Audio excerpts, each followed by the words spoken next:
कक्षा 11 के सभी छात्र ध्यान दें।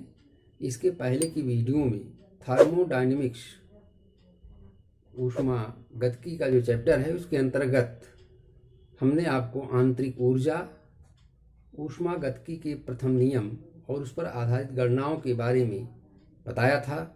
आज हम आपको एंथैल्पी, जिसको कैपिटल एच से व्यक्त करते हैं, और एंथैल्पी परिवर्तन डेल्टा एच क्या है, और एंथैल्पी परिवर्तन डेल्टा एच और आंतरिक ऊर्जा में परिवर्तन डेल्टा यू के बीच संबंध स्थापित करने वाले समीकरण के बारे में चर्चा करेंगे और इस समीकरण पर आधारित न्यूमेरिकल्स के बारे में भी आपसे चर्चा करेंगे।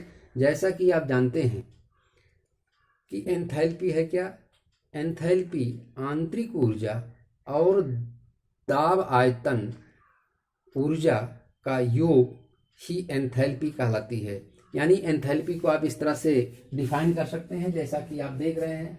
एंथैल्पी किसी निर्दिष्ट दशाओं में एक तंत्र की आंतरिक ऊर्जा डेल्टा, आंतरिक ऊर्जा U तथा दाब आयतन ऊर्जा PV का कुल योग को तंत्र की एंथैल्पी कहते हैं। यानी किसी निर्दिष्ट दशाओं में एक तंत्र की आंतरिक ऊर्जा तथा दाब आयतन ऊर्जा का जो योग है उसी को तंत्र की एंथैल्पी कहते हैं। यूँ आप कह सकते हैं एंथैल्पी कैपिटल H बराबर U प्लस PV। देखिए, ये एंथैल्पी एक अवस्था फलन है। यदि अवस्था फर्स्ट में एंथैल्पी को कैपिटल H1 व अवस्था 2 में एंथैल्पी को कैपिटल H2 माने तो एंथैल्पी परिवर्तन डेल्टा H इक्वल टू हो जाएगा H2 माइनस H1। यानी अवस्था 2 में जो एंथैल्पी है उसमें से अवस्था 1 की एंथैल्पी को घटा देंगे तो एंथैल्पी परिवर्तन डेल्टा H हमको प्राप्त हो जाएगा। इस समीकरण एंथैल्पी H बराबर U प्लस PV के आधार पर हम एंथैल्पी परिवर्तन ज्ञात कर सकते हैं। इसके आधार पर enthalpy delta H equal to हो जाएगा delta U plus delta PV। आप जानते हैं PV का डिफरेंशिएशन लेंगे तो फर्स्ट फंक्शन इंटू सेकंड का डिफरेंशिएशन इन प्लस सेकंड का डिफरेंशिएशन इंटू फर्स्ट फंक्शन, यानी P into delta V plus V into delta P हो जाएगा। क्योंकि स्थिर दाब पर डेल्टा P का मान शून्य होता है, स्थिर दाब पर डेल्टा P बराबर शून्य होता है, इसलिए यह फैक्टर शून्य हो जाएगा। बचेगा डेल्टा H बराबर delta U plus P into delta V। तो ये एक संबंध आ गया, यानी आप कह सकते हैं कि एंथैल्पी परिवर्तन डेल्टा H बराबर हो गया delta U plus P into delta V। यह एक संबंध है।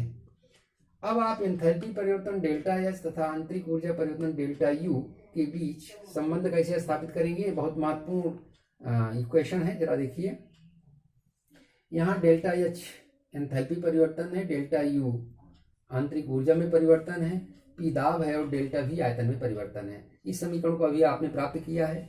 यदि स्थिर दाब P तथा स्थिर ताप T पर गैसीय अभिकारकों का कुल आयतन VA तथा गैसीय उत्पादों का कुल आयतन VB हो तथा गैसीय अभिकारकों के कुल मोलों की संख्या स्मॉल n A तथा उत्पाद के कुल मोलों की संख्या स्मॉल n B हो और ये रासायनिक अभिक्रिया गैसीय अवस्था में हो, तो आप ये कह सकते हैं, आदर्श गैस समीकरण आप पढ़े हैं, PV बराबर nRT। इसके हिसाब से आप कह सकते हैं P into VA equal to आ जाएगा NART। इसी प्रकार से PVB इक्वल टू हो जाएगा NBRT। समीकरण 3 में से समीकरण को 2 को माइनस कर देते हैं तो P ब्रैकेट में VB minus VA equal to आ जाएगा NB माइनस NA और RT कॉमन में है। VB माइनस VA ये आयतन में परिवर्तन है, इसको डेल्टा V लिख सकते हैं। तो P into delta V equal to आ जाएगा NB माइनस NA, ये मोलों की संख्या में परिवर्तन है तो इसको डेल्टा N हम लिख देते हैं और RT। तो इस प्रकार की इक्वेशन आ गया P इंटू डेल्टा V बराबर डेल्टा N RT। इस वैल्यू को P इंटू डेल्टा की वैल्यू को इसको समीकरण 1 में यहाँ रख देते हैं तो इससे समीकरण प्राप्त हो जाता है डेल्टा H बराबर delta U plus delta N RT। एक महत्वपूर्ण इक्वेशन प्राप्त हो गया जो कि आंतरिक ऊर्जा में परिवर्तन और एंथैल्पी में परिवर्तन से बना यह समीकरण है। आप ये जानते हैं कि डेल्टा H स्थिर दाब पर ऊष्मा परिवर्तन है, यानी इसको हम QP कह सकते हैं। स्थिर दाब पर ऊष्मा परिवर्तन को QP कह सकते हैं। इसी प्रकार से डेल्टा यू आंतरिक ऊर्जा में परिवर्तन जो है ये स्थिर आयतन पर ऊष्मा परिवर्तन, इसको हम क्यू भी कह सकते हैं। तो इस तरह इसके स्थान पर क्यू पी और इसके स्थान पर क्यू भी रख दें तो हो जाएगा क्यू पी बराबर Q V plus delta n R T. तो चाहे ये इक्वेशन हो चाहे ये इक्वेशन, दोनों इक्वेशन एंथैल्पी परिवर्तन और आंतरिक ऊर्जा परिवर्तन में संबंध स्थापित करने वाला समीकरण है, जो कि बहुत ही महत्वपूर्ण इक्वेशन है। इसका डेरिवेशन भी आ सकता है और इस पर आधारित न्यूमेरिकल से भी आपकी परीक्षा में पूछे गए हैं। इस पर आधारित न्यूमेरिकल भी आपकी परीक्षा में आ सकते हैं। एक बार फिर आपने देखा एंथैल्पी परिवर्तन क्या होता है। आंतरिक ऊर्जा और दाब आयतन ऊर्जा का कुल योग ही एंथैल्पी होता है, यानी H बराबर U प्लस बी भी इसी प्रकार से एंथैल्पी परिवर्तन डेल्टा H बराबर हो जाएगा delta U plus P into delta V। इस समीकरण की सहायता से आप निकाल सकते हैं डेल्टा H और डेल्टा U में संबंध, जो कि संबंध आया है डेल्टा H बराबर delta U plus delta n R T. चूँकि डेल्टा H जो है वो स्थिर दाब पर ऊष्मा परिवर्तन यानी QP है और डेल्टा U स्थिर आयतन पर ऊष्मा परिवर्तन यानी QV है, इसलिए QP बराबर हो जाएगा QV plus delta n R T, जहाँ डेल्टा एन उत्पाद के मोलों संख्या में से अभिकारक के मोलों संख्या को माइनस कर देंगे तो डेल्टा एन की वैल्यू आ जाती है। तो एक संबंध है, इस पर आधारित जो महत्वपूर्ण सवाल आपके परीक्षा में पूछे गए हैं, आ सकते हैं, आने की संभावना है पूरी तरह से। उस टाइप के क्वेश्चन आप इस पर आधारित न्यूमेरिकल्स को देख करके समझ सकते हैं। और अगर यदि आप परीक्षा में इस तरह के क्वेश्चन आते हैं तो इस समीकरण पर आधारित सवाल को आप आराम से आसानी से हल कर सकते हैं। जैसा कि देखिए एक प्रश्न दिया गया है आपकी परीक्षा के लिए, बहुत इंपॉर्टेंट है, अभिक्रिया। ये क्वेश्चन है अभिक्रिया। ये अभिक्रिया दी गई गैसीय अवस्था की अभिक्रिया है N2। ये गैसीय अवस्था में है प्लस 3H2, ये भी गैस है। इससे बन रहा है 2NH3। ये गैसीय अवस्था की समीकरण है। एक समीकरण दिया गया है के लिए 298 केल्विन ताप पर 298 केल्विन ताप पर एंथैल्पी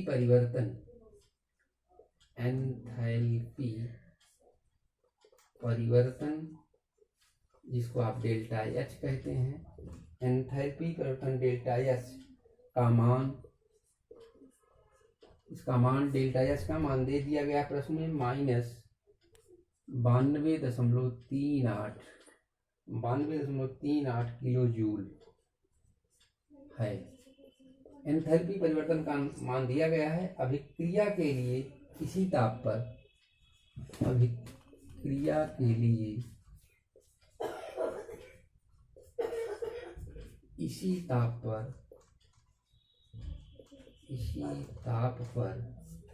इसी ताप पर आंतरिक ऊर्जा में परिवर्तन यानी डेल्टा यू का मान ज्ञात करो। आर, ये जो आर आपका गैसीय नियतांक इसका मान दिया गया है 8.314 joule kelvin inverse mole inverse.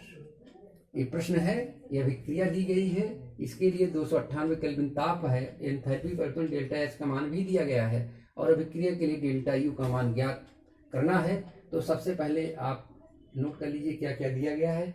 यहाँ प्रश्न में दिया गया है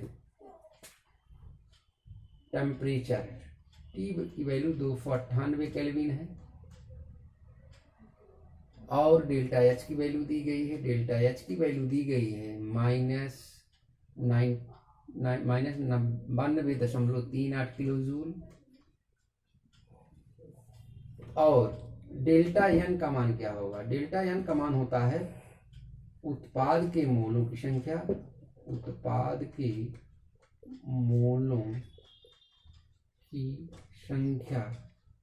गैसीय अवस्था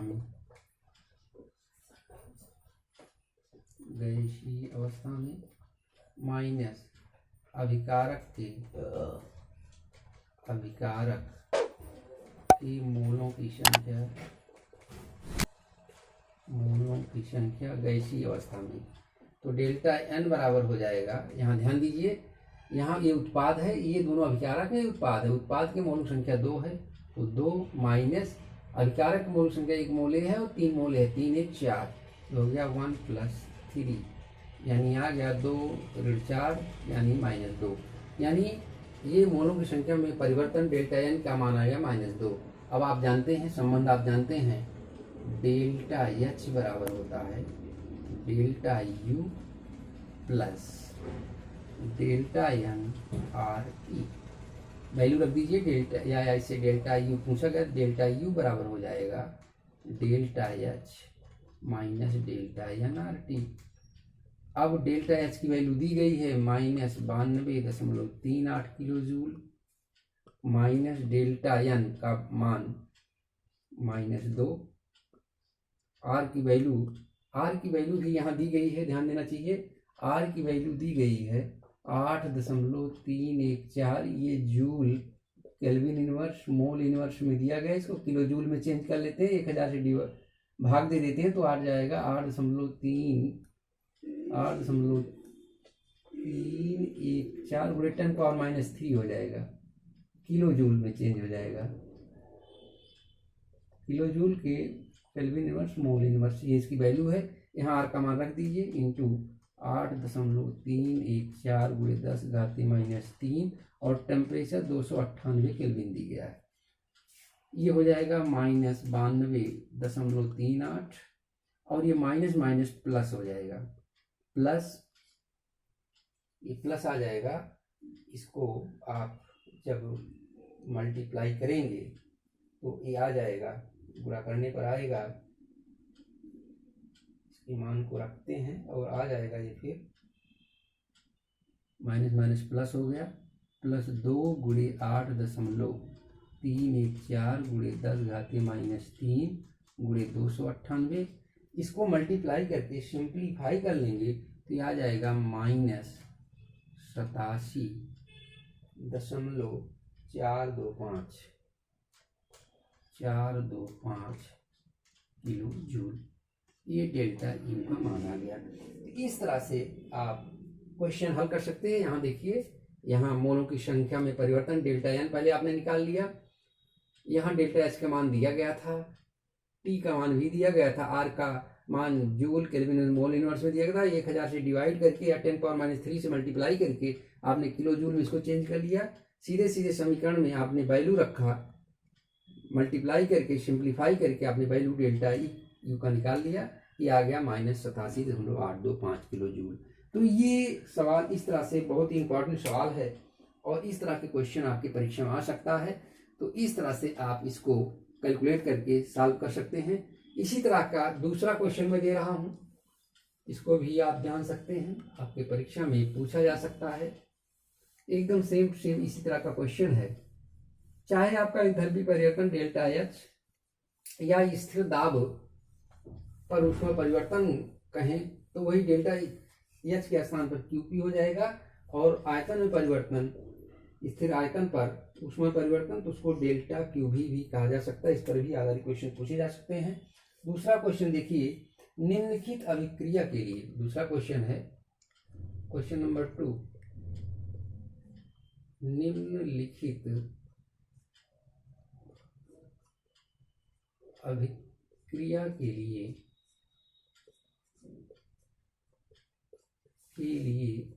25 डिग्री सेल्सियस ताप पर, 25 डिग्री सेल्सियस ताप पर तथा स्थिर दाब पर,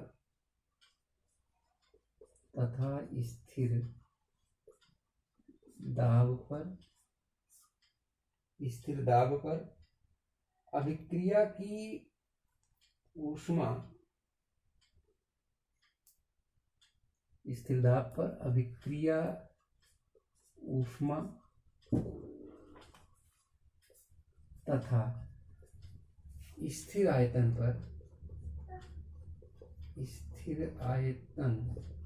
पर अभिक्रिया ऊष्मा अभिक्रिया ऊष्मा के अंतर को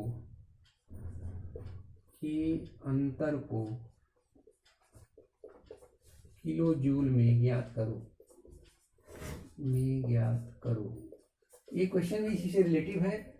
यहाँ ध्यान दीजिए, इस अभिक्रिया के लिए अभिक्रिया दी गई है 2C6H6, ये अभिक्रिया है 2C6H6। L माने लिक्विड है, L plus 15O2 plus 15O2 ये गैस है, इससे बन रहा है 12CO2 प्लस 6H2O ये भी L है। इसके लिए अब 2C6H6 लिक्विड है प्लस 15O2G गैस है, इससे बन रहा है 12CO2G प्लस 6H2O। ये रिएक्शन है। इसके लिए ध्यान देना है, यहाँ देखिए, यहाँ लिखा गया है स्थिर दाब पर अभिक्रिया ऊष्मा, यानी स्थिर दाब पर अभिक्रिया ऊष्मा को हम QP कहते हैं, QP, जो कि डेल्टा H है। यही डेल्टा H QP है, इसकी वैल्यू दी गई ये। और स्थिर आयतन पर अभिक्रिया ऊष्मा जिसको हम QV कहते हैं, ये डेल्टा U है वास्तव में। इसके अंतर को ज्ञात करना है, यानी हमको ज्ञात करना है QP माइनस QV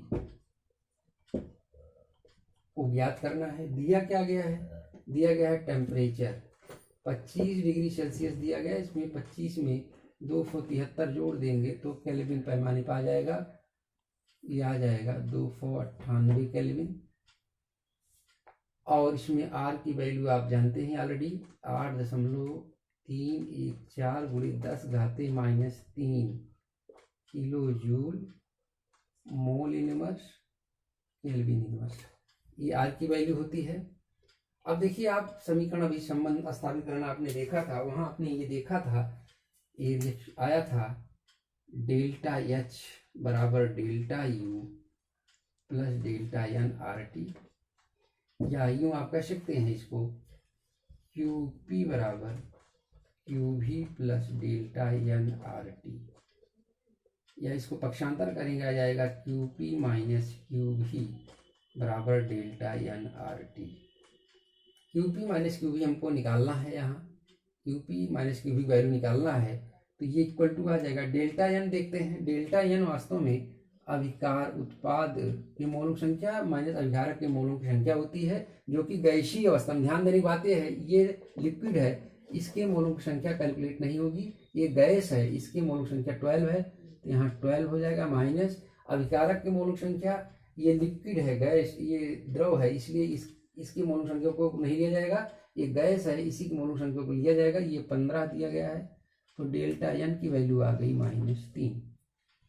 अब यहाँ मान हम रख देते हैं, डेल्टा N का मान -3, R का मान है 8.314 गुणे 10⁻³ और टेम्परेचर 298 केल्विन है।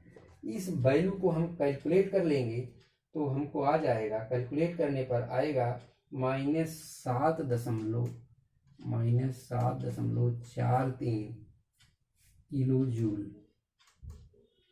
देखिए इस क्वेश्चन को, यहाँ निम्नलिखित अभिक्रिया के लिए 25 डिग्री सेल्सियस दाब पर तथा स्थिर दाब पर अभिक्रिया उसमें, स्थिर दाब माने QP, ये QP की वैल्यू, और स्थिर आयतन पर अभिक्रिया उसमें माने QV, ये की अंतर, यानी QP माइनस QV का मान निकालना है, को किलो जूल में ज्ञात करना है। ये अभिक्रिया दी गई है।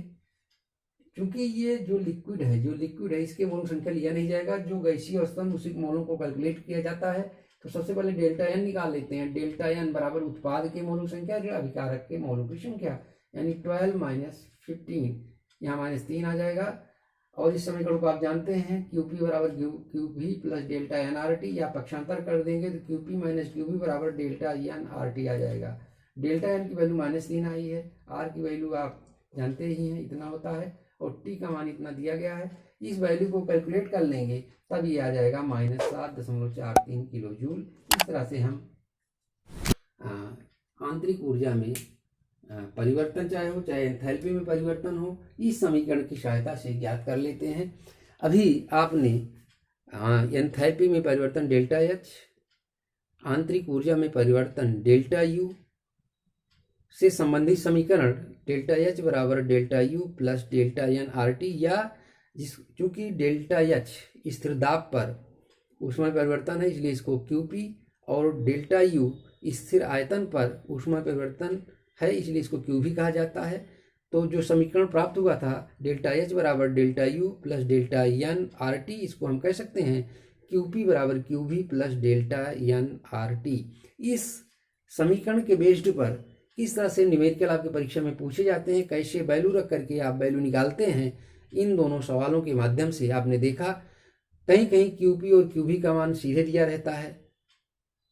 अगर क्यूपी या क्यूवी में से किसी का मान दिया रहे बाकी और वैल्यू मालूम हो तो उसकी सहायता से क्यूपी या क्यूवी का मान भी आप कैलकुलेट कर सकते हैं, या आंतरिक ऊर्जा में परिवर्तन या एंथैल्पी में परिवर्तन पूछा जाए तो इस इक्वेशन की सहायता से आप ज्ञात कर सकते हैं। आज आपके इस वीडियो में आपने एंथैल्पी परिवर्तन, ऊर्जा परिवर्तन संबंधी जो समीकरण समझा है, आशा है कि आप इसको समझ गए होंगे और पूरे विश्वास के साथ इसको समझ लेंगे तो आपके आने वाली परीक्षा में आपको सहयोग मिलेगा। इसी के साथ ये वीडियो आज समाप्त होती है। धन्यवाद।